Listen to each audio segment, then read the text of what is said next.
Hoje recebemos a doutora Luciana Gaston, advogada, comentarista política, conhecida por suas análises claras e objetivas sobre o cenário jurídico e político do país. É uma das vozes do programa Linha de Frente da Jovem Pan, onde comenta os principais temas da política nacional e internacional.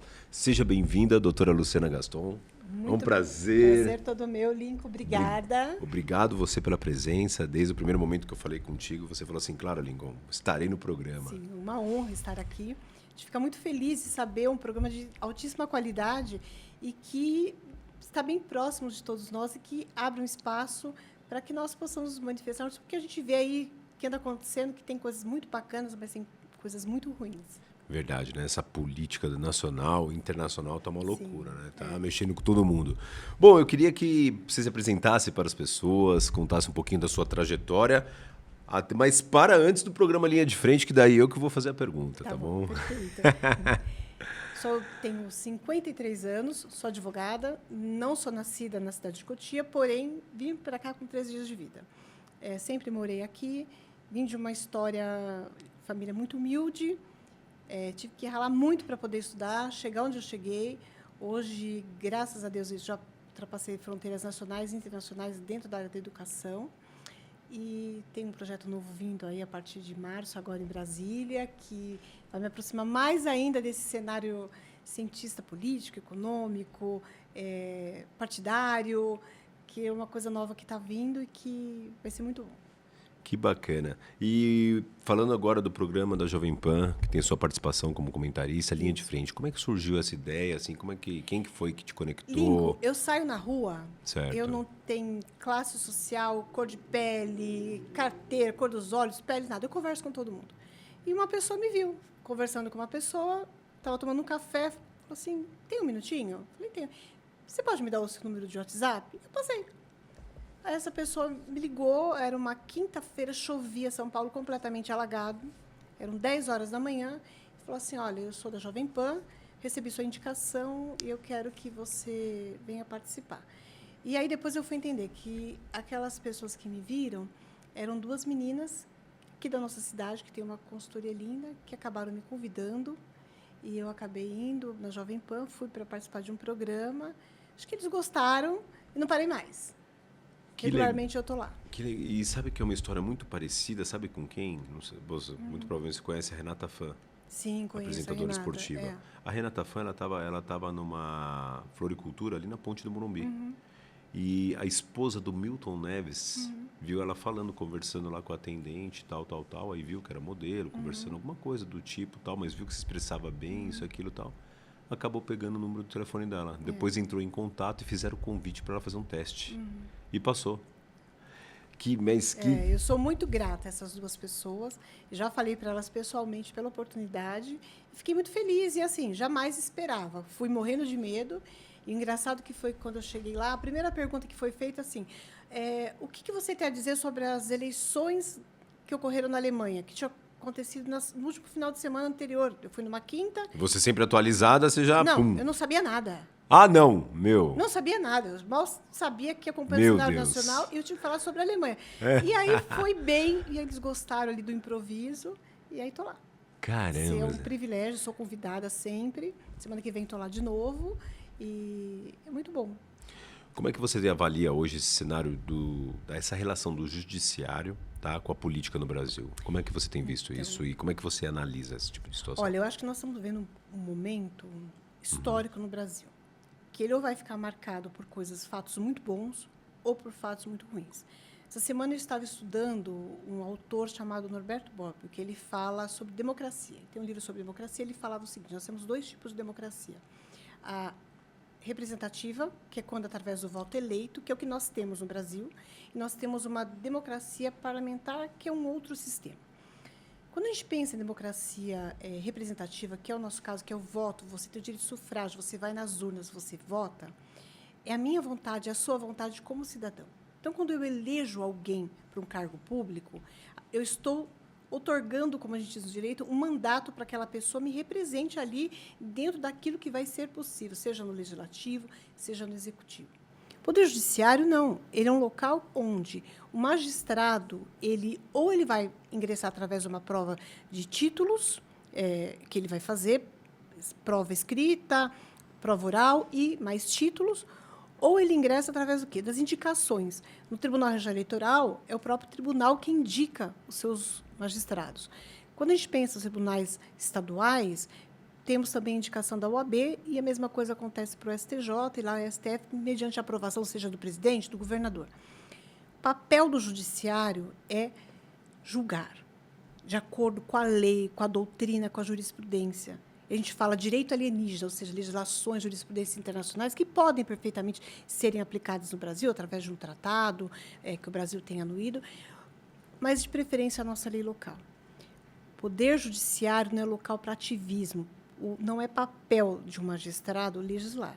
A partir do momento que ele faz isso, ele ultrapassa a esfera dos 3 poderes. E aí ele deixa de ser imparcial, que é uma das princípios básicos de um magistrado, e passa a ser parcial.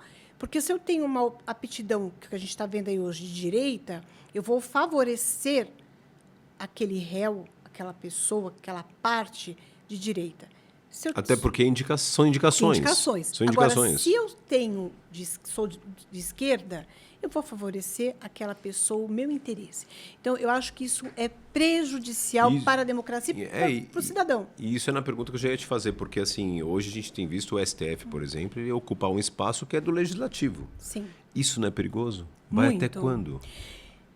Olha, eu acho que nós vamos depender muito das próximas eleições. Nada é contínuo. Você diz na formação do Senado. Na formação do Senado, na própria formação, nós vamos ter, no próximo governo federal, 2 ministros que vão ser indicados pelo presidente da República, e isso pode mudar tudo. Eu sou uma pessoa, posso declarar minha posição política? Claro, fica à vontade. Eu sou uma pessoa de direita. Eu brinco que eu era de direita, fui virando média, agora eu estou quase chegando à extrema. E eu não posso aceitar, da minha origem, de tudo que eu vivi até hoje, que amanhã minha filha, meus netos, caiam numa ditadura, caiam ou num comunismo, numa situação que não me agrade, através de uma contribuição vinda do Poder Judiciário. Não é papel do Judiciário. Isso tem que acabar. Então, o poder emana do povo. É o que nós temos de mais sagrado, é o voto. Depois de pai e mãe, Deus, pai e mãe, é o voto. Porque é o voto que nos coloca aonde nós queremos estar. E eu não outorguei poderes para que um magistrado comece a legislar fatos contrários à própria Constituição, contrários ao próprio Conselho de Democracia e à vontade do povo. Então, isso tem que parar. Entendi. E, na sua opinião, então, onde que termina essa interpretação da lei e onde começa esse ativismo judicial? Quando há uma mistura. Então, se eu tenho uma pirâmide, aqui eu tenho Poder Executivo, representado pelo Presidente da República, pensando no topo da pirâmide. Eu tenho o Poder Legislativo, que são os mais diversos deputados, senadores, quem acaba legislando por nós. E eu tenho o Poder Judiciário. A partir do momento que eu venho lá do topo e começo de cima para baixo, dar poderes. Então, eu, como Presidente da República, dou poderes em excesso para o Judiciário, eu inverto o papel. Nós temos que ter o quê? Uma democracia hoje, ela representativa, o poder tem que vir de baixo para cima, ou seja, do povo. Não importa se é rico, se é pobre, é o eleitor. A partir do momento que você tem o voto, você escolhe quem vai criar as leis. Mas tem muita crítica, tem político que mal sabe ler e escrever. Não importa, ele está ali representando alguém. Então, a partir do momento que ele foi eleito... Chegaram lá pelo voto. Pelo voto. Então, esse papel está invertido. Quando a gente sai do topo, a gente acaba indo para um poder exacerbado. Então, é a minha vontade, como chefe maior, que o Poder Judiciário exerça a minha vontade. E aí é contrário ao meu interesse, ao seu interesse, ao interesse de mais de 200 milhões de brasileiros. Porque, em determinado momento, esse poder, essa legislação, esse ativismo judicial, que hoje me defende, ele vai passar a ser contrário. E nós estamos ali no linear para que essa corrente estourar. A conta não vai fechar. E todo mundo, até quem é favorável, vai pagar uma conta muito cara. E essa conta pode ser com as liberdades. Hoje, você se expressar no Porque Brasil... as liberdades hoje em dia estão ameaçadas, né?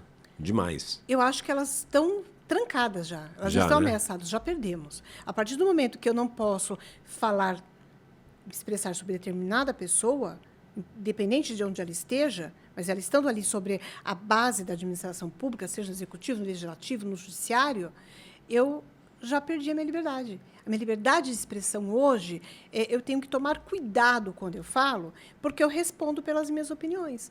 E, ao responder pelas minhas opiniões, eu posso, daqui a pouco, ser levada lá para a pudinha, né?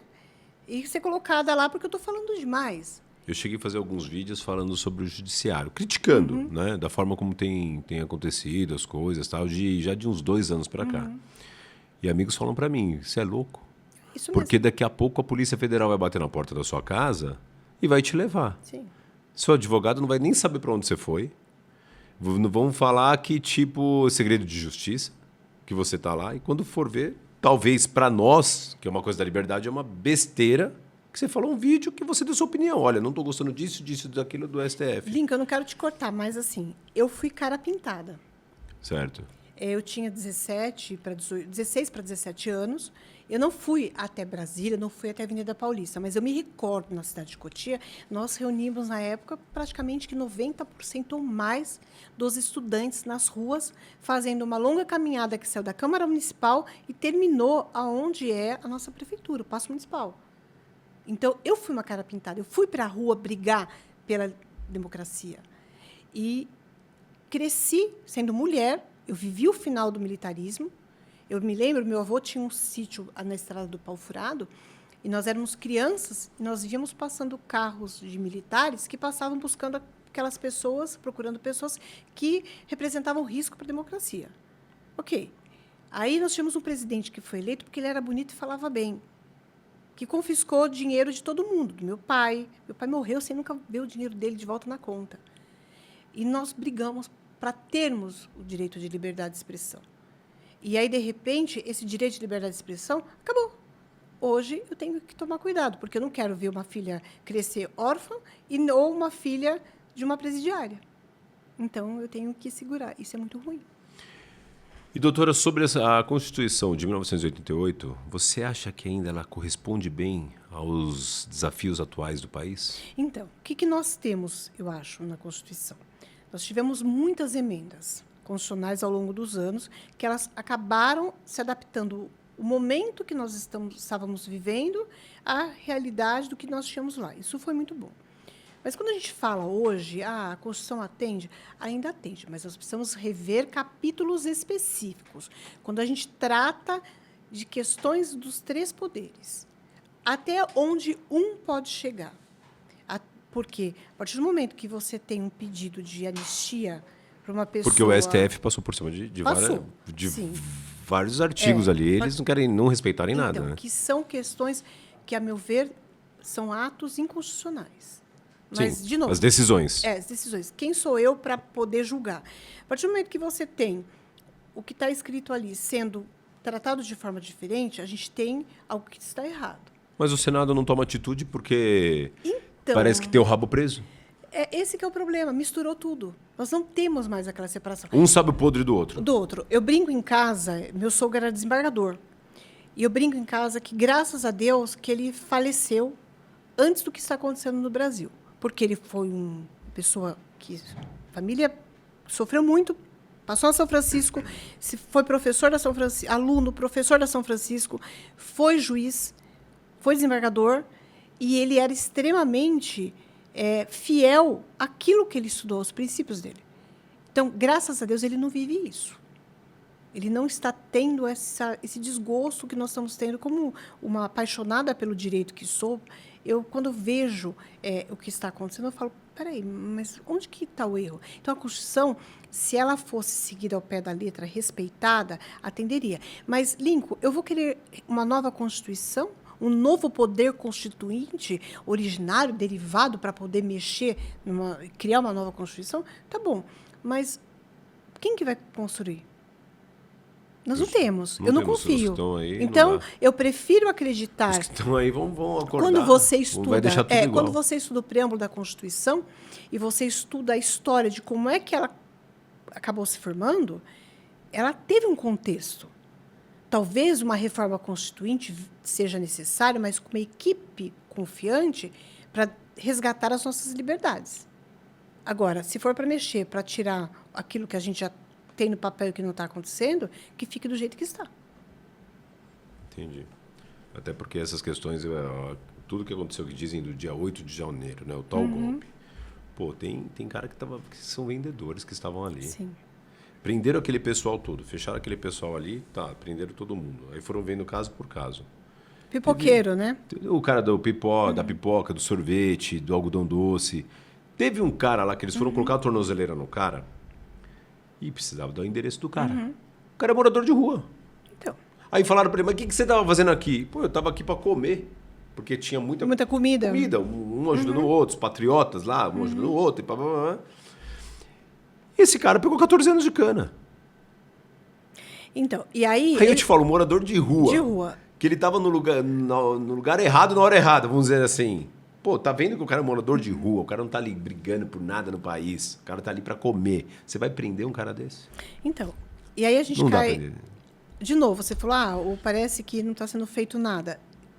Nossos políticos, a gente tem uma coisa chamada a formação da pena. Está lá no Código Penal, a gente tem lei de execuções penais que depois da pena ter sido aplicada. Nós precisamos voltar lá na base. Quem está lá precisa olhar e falar assim, peraí, a pessoa... Eu não saí da minha casa, com todo o respeito a Débora, para escrever numa estátua. Ela foi ali na empolgação. Mulher tem isso. Vai na empolgação. Ela foi uma adolescente fora de época, que escreveu ali. Perdeu o mané. Agora, você vê uma pessoa, uma dona de casa, pegar a pena que essa mulher pegou. E aí, se eu saio ali na rua, eu sou ré primária. Eu mato uma pessoa com um único tiro. Eu pego 6 anos, bom comportamento, vou arrumar um motivo, um bom advogado, 6 anos de pena, que é a pena mínima, né, do homicídio simples.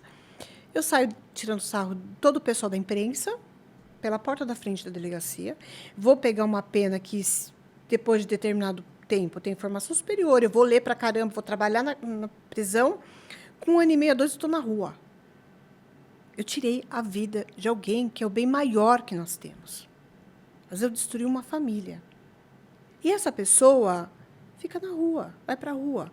Agora, uma dona de casa que mal sabia o que estava fazendo ali, que na empolgação escreveu, perdeu o mané com um batom, por que essa mulher não foi condenada? A senhora vai passar todo sábado, domingo e feriados limpando banheiro de praça pública. Então, porque ela tinha que responder por dano ao patrimônio público, não era isso? Público, põe ela para fazer serviços alternativos. Certo. Limpar vias públicas, para aprender nunca mais ir lá pichar.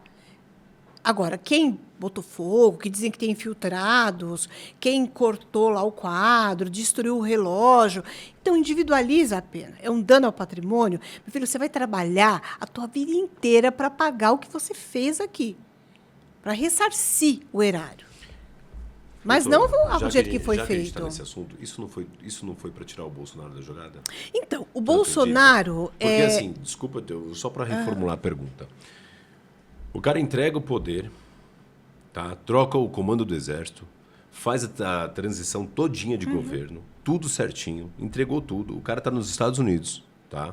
Faz uma live no dia 31 de dezembro, fala para as pessoas, gente, o mundo não acabou, fiquem em paz, vamos deixar correr, deixa acontecer as coisas, isso, aquilo, tá tudo bem, vão para suas casas. E, tipo assim, ele deu a entender que, tipo, tá tudo certo, eles ganharam, eu já fiz minha parte. O mundo não vai acabar. Entendeu? Não tem problema. O mundo, não tem problema. O mundo não vai acabar. Sendo assim, com tudo isso que aconteceu, ele tá lá, as pessoas vão lá, entram naquela situação toda e tal. Tinha infiltrados ali, é fato, porque tinham caras que eles mesmos seguraram, apareceram vídeos que eles não sei o quê. E vieram com essa narrativa toda, desse processo muito louco, porque até então eu acho que não cabia o Alexandre. Eu acho que, tipo assim, por ele não ser mais presidente, eu sou leigo no assunto, teria que começar a correr de primeira instância, não é isso? Então, Primeira, segunda instância, terceira instância? Ele não estava no poder. A gente tem Ele não que estava no poder. respeitar a questão do foro privilegiado. Era o caso? Não era. Não era. Não Então, era. se fosse foro privilegiado, seria STF. STF? Não era. Não era. Então, mas como ele foi o mentor, ele foi o articulador, uma pergunta eu te faço, Lincoln. Então, ele estava nos Estados Unidos, proteção do Trump, que o filho dele está sendo protegido até hoje lá. Por que ele voltou para o Brasil? Para ser preso? Depois de ter tomado uma facada, de passado por muitas cirurgias e estar lá tudo o que está acontecendo? Se o Bolsonaro fosse tudo isso, e olha que eu não sou a bolsonarista defensiva que vou para... Não sou. Eu sei. Mas se ele fez tudo isso, por que ele veio aqui colocar a liberdade dele em risco? Porque ele achava... Eu acho que o Bolsonaro ele é inteligente. Eu acho que ele não cometeria esse erro. Não cometeria. Então, assim, você acusar, são 2 pesos, 2 medidas, você falar, Bolsonaro fez isso, Bolsonaro fez aquilo. Prove. Prove. Porque tem que ter prova. Não tem prova. Não tem print, não tem nada. Não tem prova. E aí que vem a coisa. Então, assim, porque o Bolsonaro bateu de frente, porque o Bolsonaro botou o dedo na cara, porque você está fazendo, você está acontecendo, então nós vamos pegar agora e vamos condená-lo? Pessoal, perdeu a imparcialidade. É por isso que ele está lá. Por isso que ele está lá. Entendeu? A mídia influencia nas decisões judiciais? Ou ela fica só para o debate político mesmo? Então, a gente não pode falar o nome, né? Mas influencia. Você tem as que influenciam e as que não influenciam. Tá, eu posso falar. Eu acho que a Rede Globo influencia. Qual que é o caixa? Ela tendencia Qual que é a lei Rouanet? Qual que é a verba que entra na conta de cada um? Você produz um programa dela bateu recorde. que você Certo. tem que bancar sozinho. Sim.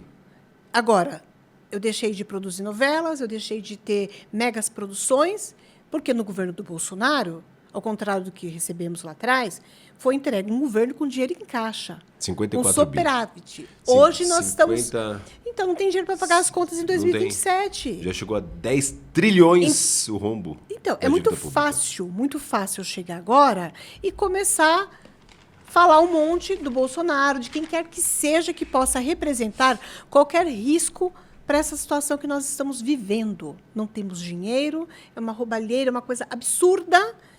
Então, eu acho que influencia. Agora, você tem a mídia de bem.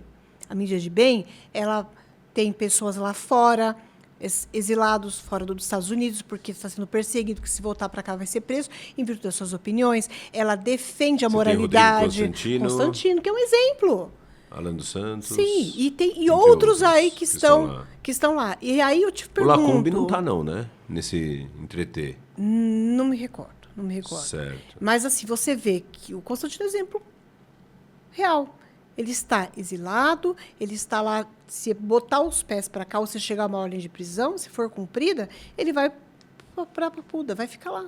Então, assim, você tem muita gente boa. E a mídia boa não tem medo de colocar gente para falar, que não tem papas na língua, que vai criticar o governo, que vai ser contra o atual presidente, que vai responder pelos seus atos. Por quê? Porque se nós não nos unirmos, tudo isso que nós construímos, daqui a pouco nós vamos estar aqui conversando e vem o exército, polícia, sei lá quem aqui, vai nos prender. Isso é muito ruim.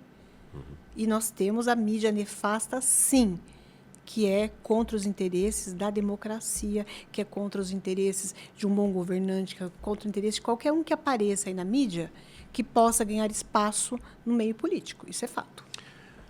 Doutora, falando um pouco da nossa cidade, o prefeito Wellington Formiga ele foi eleito com 58,4%, se não me engano. O que fez um dos mais votados da história. O que você tem achado do governo dele? Olha, eu não vou mentir para você. Eu não estou satisfeita. Por quê? Porque, assim, é muita conversa, muita mídia e poucas ações. Saúde. Não sei quem está administrando, quem estava administrando, mas assim... Ele vai tá para trocar. Tá para trocar. Mas anteriormente eu posso te falar por uma experiência minha que eu vivi. Meu pai passou mal e foi socorrido por um UPA da Atalaia. Certo. Meu pai faleceu.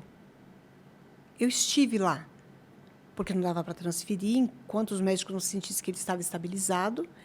Eu vi as condições, eu publiquei vídeos, eu vi tudo que essas pessoas estavam vivendo. Então, se você se acidentar na rua ali, e o SAMU te socorrer, e se não tiver como te deixar no hospital de Cotia, que é o hospital regional, ele vai te levar para o UPA da Atalaia. Ah, mas eu tenho plano de saúde, eu tenho segurança. Não importa. Se uma pessoa se acidenta dentro da casa dela, vem o SAMU, vem os bombeiros, onde você vai parar? Muitas vezes, no UPA. Parque São Jorge, do Atalaia, do Rio Cotia. Não temos recurso, não temos investimento. Ah, mas a cidade estava sem dinheiro. Não interessa, já entrou dinheiro na conta. Ah, temos hoje 65 milhões pela primeira vez na história da cidade. Temos muito o que fazer. Só que eu vejo o nosso prefeito, muitas vezes, rodeado de pessoas que nem sempre o que dá perceber que é o bem dele. Nós temos de uma profissionalização da nossa política local. Nós não podemos ser uma cidade gerida por amadores ou por pessoas que respondem processos seríssimos na justiça, incluindo improbidades administrativas em outros municípios, processos esses que são públicos. Entendi. Ele promoveu audiências públicas, né? Juntamente com nessa questão do orçamento participativo e tal. Como é que você tem visto isso para a população? É interessante, não é? Você acha que tem resolvido alguma coisa, tem ajudado? Então, a população, quem? Meia dúzia da Dizem Granja... que alguns líderes, então, né? Meia dúzia da Granja Viana, que... Eu sou moradora da Granja Viana, eu posso falar. Meia dúzia da Granja Viana que tem estrutura para ir e defender, ou que podem participar, colocar projetos em prática, apresentar propostas que são viáveis dentro de uma realidade fática, de orçamento, de tudo. Ou eu vou pegar a pessoa que mal sabe ler e escrever, que não sei como é que digitou o número do voto na urna, para apresentar sugestões. E aí, o que me deixa triste é que, se começa a dar muitas sugestões, o que vem na mídia, de novo, o nosso prefeito midiático, meia dúzia que não está contente, que eu nem me encaixo nessa meia dúzia, certo, que não está contente, pegue suas coisas e vai embora da cidade. Opa! Eu me sinto orgulhosa de ter comido merenda escolar em escola pública da cidade de Cotia, ter passado pela Universidade de São Paulo, Universidade de Coimbra, Universidade de Salamanca, de hoje estar num curso de mestrado de Ciências Políticas e Partidos Políticos e Relações Internacionais em Brasília, representando quem? A minha cidade. Eu tenho orgulho. Eu vivi uma época que nós tínhamos a Rua da Alegria, fechava ali aquela... Isso eu estou falando nos 80, acho que você nem era nascido, Nico. Fechavam a rua ali, a igreja da Praça da Matriz, até a padaria, onde é perto do Bradesco ali. Nós tínhamos uma série de atividades aos finais de semana, as pessoas andavam nas ruas. Aí hoje eu vi assim, 13 GCMs parece que estão com Covid, e a população com medo de sair de casa por causa de 13 GCMs que não estão na rua, coitados, precisam se cuidar. Porque estão doentes, né? Porque estão doentes, porque nós temos problemas de segurança pública seríssima na cidade. Então, participativo, quem que vai ser o participativo? Nós precisamos profissionalizar a nossa política local. Ele terminou o primeiro ano agora, né? E a perspectiva para os próximos 3 anos, você tem visto alguma luz no fim do túnel? O que você tem visto? Não. Em termos de alguma secretaria de destaque, alguma coisa que você possa falar para a gente finalizar essa parte municipal? Então, o que eu vejo, assim, a Secretaria da Indústria e Comércio, eu fiquei muito triste com a saída do ex-secretário, uma pessoa que eu gostava bastante, mas o secretário adjunto, eu gosto muito dele, eu vejo que tem trabalhado. As demais secretarias... O próprio Ricardo. O doutor Ricardo Monteiro. Gosto muito do trabalho dele. O Ricardo Monteiro é adjunto, né? E o Ricardo secretário. Secretário. Então tem sido um dos destaques do governo Formiga, na sua opinião. Porque ele tem feito alguns eventos. Certo. Eventos, encontros com empresas, eu tenho visto. As demais secretarias, eu vejo lá da diversidade, que é a doutora Solange, que tem feito um trabalho. Certo. Junto à Secretaria da Mulher. Mas, assim, parece que deu uma apagada. O restante, eu não sei. Eu vi, tinha a Secretaria do Esporte, que estava o Eduardo Nascimento. Certo. Que tem a Lena, que é adjunta. Que agora está o doutor Ailton. Que está o doutor Ailton, isso. Mas aí eu pergunto, o doutor Ailton, ele era médico esportista. Ele não é do esporte. Eu acho que ele deveria estar à frente da saúde. Da saúde? Da saúde, não na secretaria. Acho que nós temos pessoas erradas em secretarias erradas. Mas ele até explicou, ele veio aqui, ele explicou que a questão da saúde por conta da IBJ foi uma coisa que ele acabou, tipo assim, não aguentando, né? Porque ele queria fazer outros tipos de situações lá e estava... Porque ele é uma pessoa muito séria. O doutor Ailton é uma pessoa muito séria. Exatamente. Muito séria. Entendeu? Então, ele até falou, Lincoln, então, assim, aceitei o desafio para o esporte, né? Ele até comentou aqui no programa, mostrou um currículo invejável, um currículo muito bacana, mas tudo são desafios, né? Porque você precisa ter o aparato e a estrutura lá de cima. Você precisa ter o suporte. O pessoal chegar e te dar o suporte. Porque uma coisa é você se tornar secretário, legal. Mas o que você vai ter? O que você vai poder fazer? Até onde você pode ir? Sim. Né? Qual a verba que você vai poder fazer? E, Lingo, que fique muito claro, eu não tenho nada contra o prefeito. Mas me incomoda determinados comportamentos. Eu acho que ele não tem que ir para uma sessão na Câmara Municipal, ficar fazendo piadinhas desse, daquele, ficar mandando a população embora da cidade. Pelo contrário, ele tem que me ouvir, ele tem que te ouvir, ele tem que ouvir todo mundo e tirar o que é bom e o que não é bom. Pode ter coisas que eu falo que pode ser um monte de besteira que não vai virar nada de bom para a cidade. Mas alguma coisa eu devo ter de bom. Alguma coisa você tem de bom. Então, precisa ser feita essa diferença. Eu quero um prefeito firme, de postura firme. Não um prefeito que leva muitas vezes as coisas para as redes sociais, que fica parecendo picuinhas, briguinhas de comadre. Isso me incomoda. Não é esse o prefeito que eu quero. E o Formiga, nesse ponto, me decepciona porque eu não esperava isso dele. Eu esperava muito mais. Eu vi o Formiga crescer ao longo de várias campanhas políticas, indo para as ruas e brigando para tirar quem estava no poder. E quando ele chegou lá, eu falei, nossa, ele vai fazer mundos e fundos pela cidade. Aí, de repente, eu vejo mais um TikToker. TikToker eu também posso ser. Não é isso que eu quero. Eu quero ações concretas. Eu, graças a Deus, não dependo da política. Eu, graças a Deus, dependo da cidade. Mas eu quero que as pessoas que são do meu seio familiar, que as pessoas que eu conheço, que o cidadão de Cotia, ele saia de onde ele está. Quando eu fui no bairro Caputera, que eu não sabia se existia, isso me deixou muito triste. Eu quero ver coisas boas para a população. Porque eu posso pegar minhas coisas, né? Pego o seu banquinho, saio de uma fininha e vou embora. Ontem chegou na minha casa mais de 40 livros escolares do colégio da minha filha. Aí eu olhei aquilo, eu fiz uma foto e falei, não vou nem postar.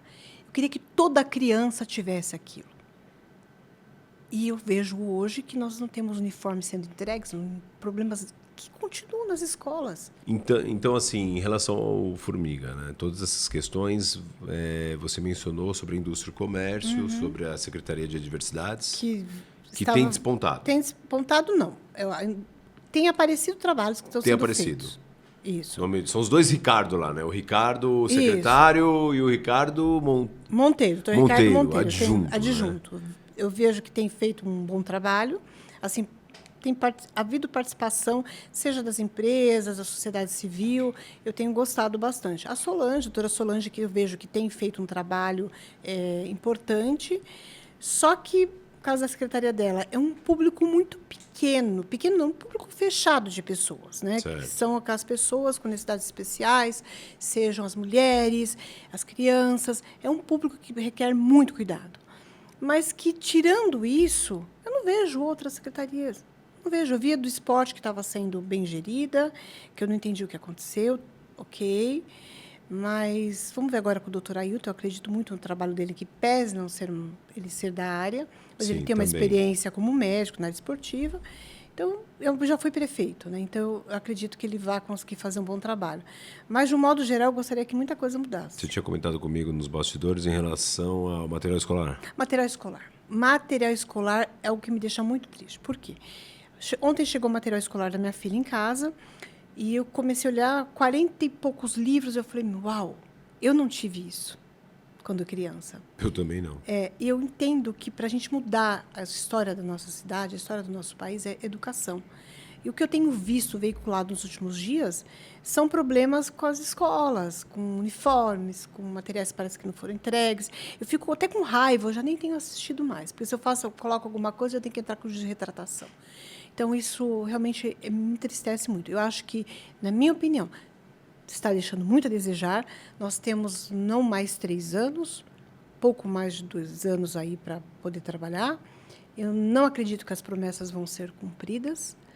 E nós temos uma situação muito complicada que vai ser. Se não houver reeleição, ele não vai conseguir continuar dando andamento ao seu trabalho. Mas corre esse risco já agora de não ter reeleição? Então, tudo vai depender agora das mudanças que estão para ser aprovadas. Eu fiquei sabendo que seria para 2030, 2030, né? Certo. 2030. Mas eles falam de uma prorrogação de 1 ano, 2 de mandato. Então, seria que daí seriam 6 anos. 6 anos. Certo. Mas eu acho que foi muita coisa Aí falam, a cidade estava quebrada, a cidade estava não sei o quê. Gente, esquece. Virou a página. Pegou a cidade. Tá, ó, a minha realidade é essa, vamos profissionalizar aquilo que a gente precisa ter. Pessoas certas nos lugares certos, trabalhando. Agora, eu já vi brigas que no começo, a gente tem uma situação aqui que isso aqui chamou a atenção. O governador mandou dinheiro para emendas voluntárias que foram pagas por Tarcísio em 2025.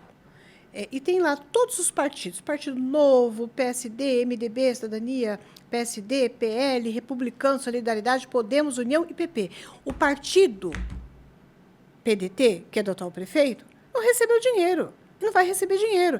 Ah, mas o culpado é o governador. Não, o problema está aqui. Diálogo. Eu acho que não existe um diálogo hoje entre a cidade de Cotia e o governo estadual. E aí, o que eu vejo na cidade de Cotia, que aí é a minha maior decepção, são eventos apoiando gente do INSS, apoiando o presidente da República. Nós éramos o quê? Um reduto esquerdista que apoia corruptos? Eu não quero isso para minha cidade. Eu não quero isso para mim. E aí, nesse ponto, eu fiquei muito entristecida. O meu voto, ele já não teve e não vai ter. Entendi. Bom, falando sobre a Câmara Municipal de Cotia, o que você tem visto? Você então, sempre está presente. Sempre eu estou presente. Né? No começo do primeiro semestre de 2025, eu fui praticamente em quase todas as sessões. Eu faltei em 2. Certo. Né? E por motivos justificáveis. Segundo semestre, por trabalhos. E aí eu comecei a ver algumas coisas lá que me deixaram meio descontente. Eu quero ver trabalho. A gente tem alguns 17 políticos. vereadores. Você consegue citar 4? Para a gente que, assim... 4. Pode até ter mais vereadores que você tenha gostado. Eu não gostado. quero ser injusta. Certo, mas ok. eu vou Pode falar, assim, pode falar os 17. Atendimento à população. Certo. Né, que eu vejo que as conversam com as pessoas. Que tem dado uma atenção melhor. Que chegam lá no balcão. Você senta lá, tem aquela grade e a pessoa vai lá e que eu vejo. Quem eu tenho visto o trabalho? É incontestável, goste ou não, vai ser muito polêmica. O que eu vou falar, tem gente que vai odiar. O Frota. Frota já veio aqui também. Trabalha. Sim. Eu tenho visto o Johnny trabalhando Certo. pela população. Eu tenho visto o Hernani da Saúde, trabalhando. Eu vejo o Luizão Tinoco, já vi fazer algumas coisas. Agora, eu não consigo falar dos demais. Não tive a oportunidade. Talvez seja isso. É. Agora, sim, uma coisa assim que a gente vai ter que passar. Eleições 2026. Como você tem visto esse cenário? Vamos começar pelo lado presidencial. Lula e Flávio Bolsonaro, porque vai polarizar. Isso é fato. Não adianta. Pô, eles estão colocando até Tarcísio na pesquisa. O Tarcísio não é. Você tem uma grande proximidade do pessoal do governo, você sabe. O Tarcísio é candidato à reeleição em São Paulo. E ele sempre deixou isso muito claro. Nós que muito insistimos. Claro. Entendeu? A galera que queria, Tarcísio, forçando tal. O nome veio, chama-se Flávio Bolsonaro, e do outro lado nós temos Lula. Como é que você vê esse cenário? Olha, o Lula, eu acho que ele saiu na frente já, 3-0, porque ele está com a máquina pública na mão. Certo. Só que é inegável. Inúmeras fraudes, desvio, corrupção, tudo que tem de ruim, o Lula somou nesse terceiro mandato. Como cidadã brasileira, eu tenho vergonha de ter um presidente como o que eu tenho. O Flávio Bolsonaro, no primeiro momento, não foi a pessoa que eu queria. Não vou mentir, eu queria que fosse Tarcísio. Você queria que fosse Tarcísio, certo. Pronto. Certo. Mas nós temos quem? O Flávio Bolsonaro? Então, eu como uma pessoa de direita, eu como uma pessoa que acredito que nós precisamos mudar o país, vou trabalhar e quem for de bem e que quer mudar, vai trabalhar. Eu acredito que essa eleição vai ser como uma eleição que nós tivemos há uns anos atrás em Cotia, que foram ali 500 e poucos votos. Eu acredito que vai ser um número muito pequeno entre o primeiro colocado e o segundo colocado, decidido em segundo turno. O que a gente precisa é o quê? Eu tenho defendido isso, união da direita, organização da direita. Então, eu falo assim, é bom termos vários candidatos de direita. Acho bom termos, porque vai polarizar ainda mais o discurso político. Tá bom, a discussão. Só que ou a direita se une para colocar o Flávio no segundo turno, ou o Flávio não chega no segundo turno. Aí o Flávio chegando no segundo turno... Chega desidratado. Desidratado. Agora, se a direita se unir a partir de agora, o Flávio chega forte e eu acredito sim e vou incentivar as pessoas a trabalhar para que ele se eleja. Eu não quero mais virar o ano sabendo que eu estou vivendo num país corrupto, num país que tira dinheiro de pessoas pobres, que lesa pessoas de necessidade. Meu pai faleceu sendo vítima de descontos que a gente agora vai ter que, se quiser, discutir na justiça para saber o que foi tirado e o que não foi tirado. Isso tem que acabar. Entendi. Nós temos que nos unirmos e mudarmos a história do país. Essa é a minha opinião. Eu sei que muita gente acha que eu estou errado, mas cada um com a sua opinião. E eu não mudo atrás. Ou eu saio ilesa, ou eu saio presa no final dessa eleição. Isso é fato. Uma coisa boa do Lula e uma coisa ruim do Lula, uma coisa boa do Flávio Bolsonaro, ou da família Bolsonaro, e uma coisa ruim da família Bolsonaro. Direita e esquerda, rapidinho. Tá. Lula, eu não vejo nem bom nem ruim. Para mim, ele é péssimo em tudo que ele faz. Ok. Bolsonaro. Coisa boa. Flávio é de direita, Flávio tem princípios e Flávio vai lutar para mudar o nosso país. Coisa ruim. Ele, infelizmente, ele leva o nome do pai e vão vincular a pessoa dele com o que aconteceu em 8 de janeiro, que nem teve a participação nem do pai e nem dele, na minha opinião. Certo. Eleição do Senado, que vai ser uma eleição, eu acho que é a mais importante de todos os tempos que o Senado já teve.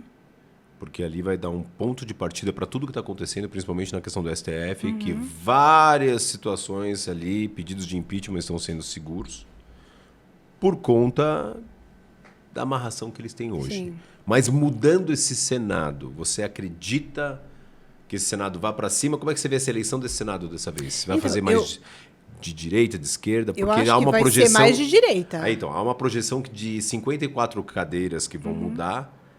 A perspectiva é que de 30 cadeiras seja de direita. De direita. É isso. Aí muda o país.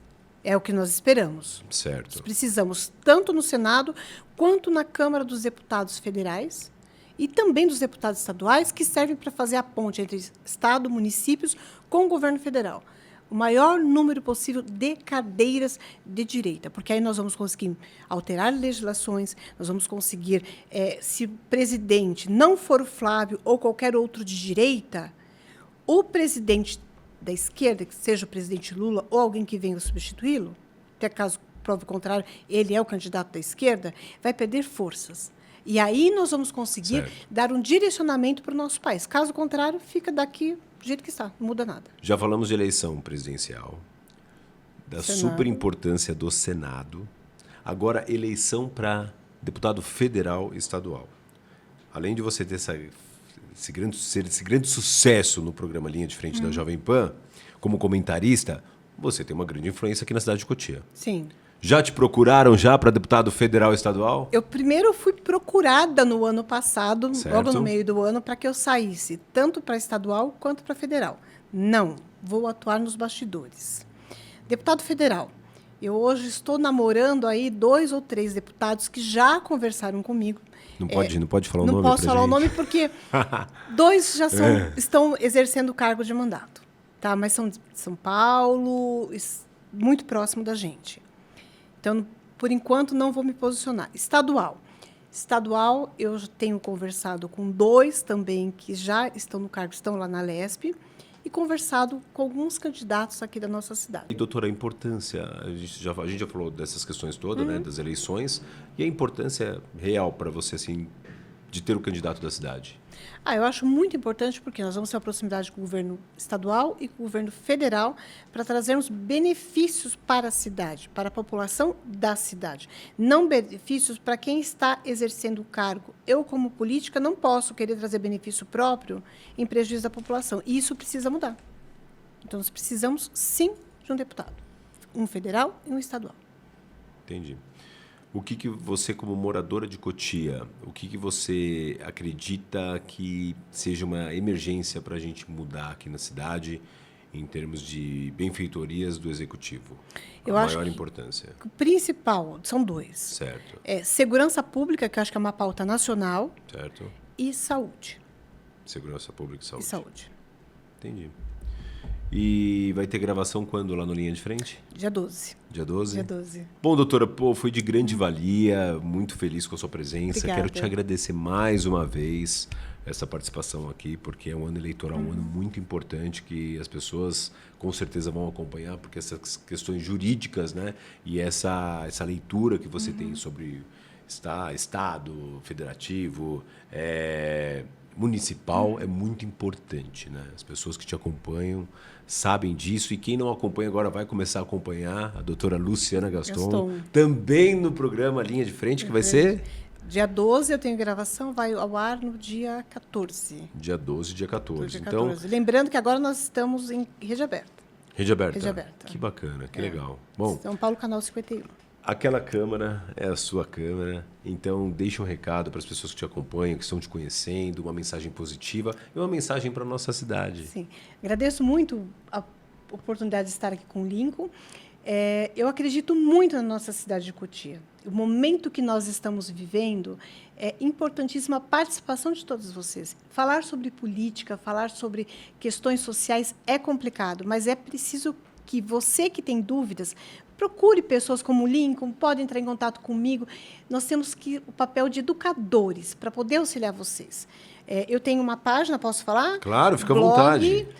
Doutora Luciana Gaston, onde eu falo sobre direito, falo sobre política, falo sobre direito eleitoral, porque vai te auxiliar, você vai entender um pouco mais o que está acontecendo na nossa cidade. E um prazer, Lincoln. Muito obrigada pela oportunidade. Obrigado a você e a todos que acompanharam o podcast do Lincoln mais uma vez. Deus abençoe vocês e muito obrigado pela audiência. Obrigada. Valeu? Tchau, tchau. Tchau, tchau, gente.